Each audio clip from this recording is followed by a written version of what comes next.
Nerderotic.com. Welcome back to Nerdrotic. My name is Gary Beekler, and I come to you from Nerdrotic.com, and we have a word of the day, kids. Our word of the day is shill. Noun, an accomplice of a hawker, gambler, or swindler who acts as an enthusiastic customer to entice or encourage others. Verb, an act or work as a shill. It's been a while since we did a Rotten Tomatoes video, and it's high time we do one for Star Trek Discovery. It just premiered a couple days ago. We got the episode Brother, and the reviews are in, and unsurprisingly, it's at 96%. As you can see, the usual suspects have reported in. There's Liz. Been a while since we've seen Liz from IndieWire. Just in case you haven't heard my reviews, quick Reader's Digest version, it was an abomination. While it was an improvement on season 1, that's like saying you improved waterboarding by adding natural spring water. They desecrated the character of Spock with little Damien Spock.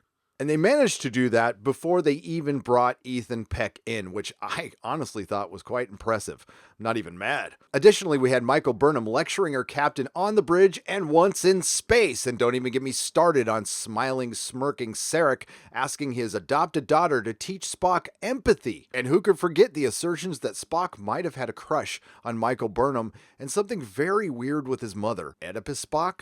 Now, we don't have audience scores with specific episodes, which is a little disappointing, at least at this point. So we're just going to go and see what the critics said, and I'm sure it'll be completely different from season 1. I'm sure they have found honesty in their heart, and they've decided to work for the fans, except for the companies this time. Let's take a look. One of the many complaints about Rotten Tomatoes is what it considers reviews and what it considers good reviews. And we have to start with our friends at CBR, the Comic Book Resources. With the debut of the red Starfleet uniform on Discovery, it's perhaps inevitable the series would have a little fun subverting 5 decades worth of expectations. Oh. If you go to Kevin Melrose's review at CBR, it's not really a review. It's more of a feature article about red shirts. Star Trek Discovery destroys the franchise's most infamous trope. And if you get down here at the end, and they really just go over the action sequence in those little pods, in the end, Non is the only one who safely pilots her pod to their destination. Defying the odds, a red shirt emerges from a dangerous away mission unscathed. Well, this week anyway, and it's because it's a female red shirt, probably.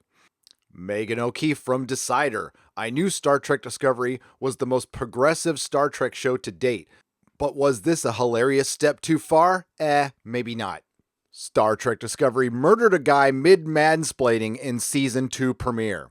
Well, how can I pass this one up? Again, I'm going to point out that this is not as much a review than a feature article about Connolly. Who is Connolly? Well, if you watch Doctor Who Season 11, you will recognize him as Idiotic White Guy, which apparently will be the new red shirt in Star Trek Discovery Season 2.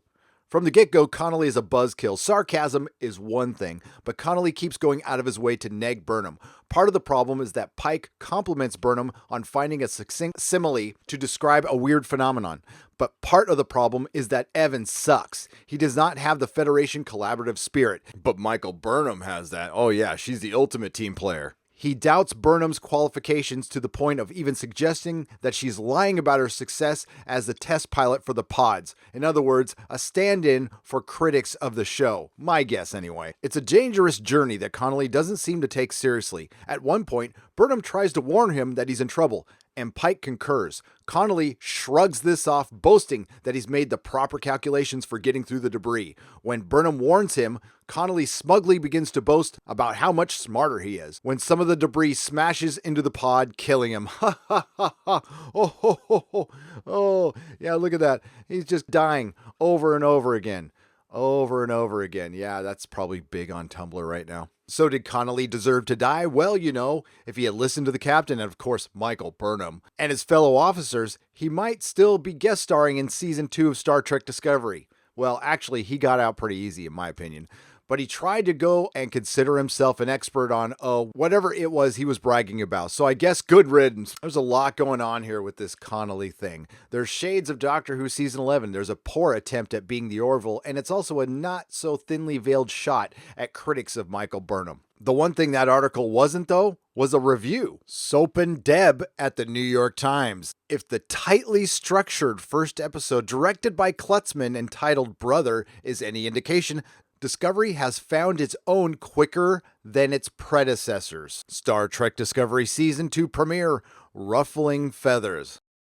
Wherever our mission takes us, we'll try to have a little fun along the way, too, huh? Make a little noise, ruffle a few feathers. That line of dialogue spoken by Christopher Pike, Anson Mount, to Michael Burnham, Sonequa Martin Green, near the end of a delightful Season 2 premiere of Star Trek Discovery, is as much a message for viewers as it is to Burnham. I totally agree with that, but I do not agree with your summation. The Discovery creative team is making a course correction, I agree with that, after a choppy maiden voyage, also agree with that, defined by shabby character development, yes, gaping plot holes, and a grim story that often made for laborious viewing. I totally agree, but I think with the ruffling feathers, they're going to double down on some other stuff.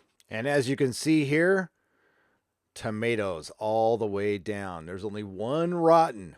From New York Magazine's Vulture, Devin Maloney, equal parts humble, empathetic, and just a bit overly fixated on being the Discovery's cool new stepdad. The new Pike is the best version of a white guy the show could have. Discovery takes place a decade before the events of the original series, has been well established. We knew the risk of running into canonical TOS characters from the beginning, although they said they wouldn't. But actively recruiting Captain James T. Kirk's predecessor onto the Discovery and into the first new Trek series in over a decade feels titillating at best. A move expressly designed to placate a hardcore cadre of Trekkies who have already expressed serious doubts about the show to begin with, to say nothing of the fact that we've just managed to kill off another domineering white guy a few episodes prior. It makes you really wonder how these people navigate through the world. And he points out what Megan did in Decider about Connolly. Now, large adult sons exist seemingly for two reasons. He makes Pike look like a far better white guy by comparison, and establishes a new norm for the franchise. This time around, it won't be red shirts who die for stupid reasons. It'll be smug mansplainers who can't get over a woman being smarter and better than a man at their job. Now, it's way too early to tell, so I'm not going to put any weight behind this, but we're at 92% to 39%. My guess is this score doesn't change. We have 235 audience ratings, and for the entire season, we have 8 reviews, 7 fresh, 1 rotten. That being said, we're going to give the fans their due and read a couple of their reviews. David O., half star. This is torture in the last episode I am going to watch of this series.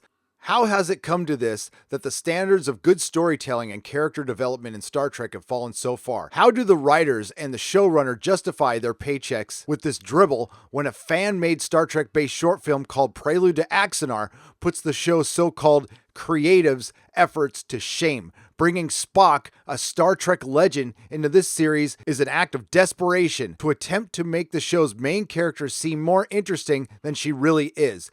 The only way you can make Michael more interesting is to make her more likable. Give her a shred of humanity and tone down the arrogance. The politics infused in the series I really don't want to write about, but just point out it is there, and it does not earn the series any favors with many longtime Star Trek fans like myself. Kevin, 5 stars. Aging franchise. Star Trek is reinvigorated with a modernized take on the franchise, and it's everything a fan can hope for. With cinematic movie-like visuals, a fantastic cast of characters and actors who play them, and an engaging storyline. This show will have you at the edge of your seat. Don't miss it. That was really authentic. Xander N., half star. Discovery doesn't know what it wants to be, seemingly because it's making every attempt to distance itself from the source material whilst paradoxically trying to associate itself with it. Well said. If you're easily distracted from uninteresting plots and characters by 90% of the budget having been put in the sets and visual effects, you'll probably like it, but there isn't much depth to it and the characters are tolerable at best. But at worst, you'll get irritated by stupid decisions and an overwhelming urge to make Michael Burnham an action hero. I half expect her to rip off her uniform and find a big letter S and a red cape to fly and save the day, which she does every 10 to 15 minutes. If you want to play a good drinking game, have a shot whenever Michael Burnham saves saves the day, resolves a situation no one else can, lectures someone, or otherwise do things the other mere mortals die for attempting. It gets very annoying once you notice it. Discovery lacks any of the hallmarks of good Star Trek, or good science fiction for that matter. Aside from the fact that they're in a spaceship, it could be set in any of the Marvel films. It's kind of like a live action video game, but where your avatar has a mind of its own and it keeps reminding you that you're too stupid to play. I would guess that none of the writers are fans of Star Trek or have any interest in science, philosophy, or futurism. It seems pretty clear that this is being written by a committee who decided on a bunch of action sequences to spend most of the budget, and then try to fit a plot around the rest where every shot has to use over-the-top production techniques to distract from the mind-numbing dialogue. I have no idea why they decided to do this Star Trek, which has endured for decades for all the reasons this isn't Trek. I don't imagine anyone who worked on the previous Trek shows would have anything positive to say about this aside from those who worked in post-production, but a show can't and won't survive on that alone.